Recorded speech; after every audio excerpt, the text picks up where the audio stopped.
Welcome back, I'm Melissa Muir. In this video, I've joined forces once again with Halstead Jewelry Supply, and I'm going to be talking about how to use their bezel cups. Now the bezel cups can be really nice, especially if you don't want to have to create those little itty bitty tiny bezels. They come in a whole range of sizes, all the way from 3 millimeters up to 25 millimeters. Now they match the stones wonderfully as long as your stone is somewhat calibrated or truly matches that size. However, you can also use it with items like resin and other inclusions to create something a little bit different. Now in this video, I'm going to be creating a pair of teardrop earrings. Now the first thing I've started off with is 14 gauge wire that I've turned into a teardrop shape. I've already cleaned everything up, and now I'm going to use some hard solder to close those off. Once I have that soldered, then I'm going to pull it over to my bench block. I've now pulled this onto my bench block where I'm going to hammer and flatten just the bottom curve of that teardrop. Now I don't want my whole piece flattened, so as I come up the side, I'm going to lighten my hammer blows just a little bit, so that way then it will taper up. So then I have a nice round section that tapers down to a flat. And I'm going to repeat this for the second pair. Now you might find it easier to mark where you want that taper to happen, and that way then you make certain that they are pretty even. Here I've eyeballed it, but it looks like I did a pretty decent job. Now I'm pulling it back onto my soldering setup where I'm going to apply flux. And here I've overfluxed a little bit. That's going to help prevent some fire scale or whatever else. I also flux the bottom of the cup and place my solder chips.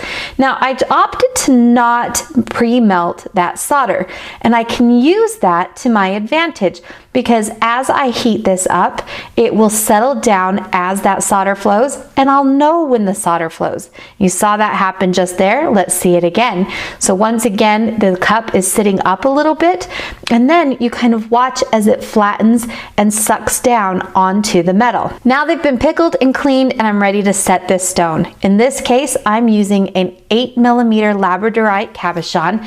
Now notice that I start off by working the corners, and I go to opposite sides as I push this bezel to my stone. Once I have that and I've kind of gone around the stone, now I'm going to methodically go from the very beginning of the stone and work around each overlapping little press there. And I want to just make sure that everything is laid down against the stone. Once my bezel is laid up against the stone, I'm going to then pull in a burnisher. Notice how I hold this and I work really close to the stone. That's going to allow me to give a lot of pressure, but not worry too much about slipping with my tool. I want to take that bezel all the way down and just smooth it out nicely. Let's see it one more time. Going to work kind of starting here on the west, move it around to the east, then I go to the south, and then I go to the north, and now I'm going to work the corners of that, but always jumping across that stone.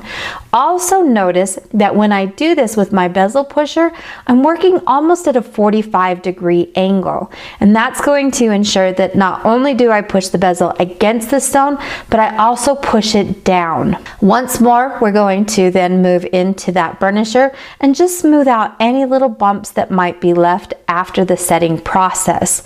Now you might also find you may need to lift your stone a little bit. It just depends on your stone and how high the dome of that cabochon is.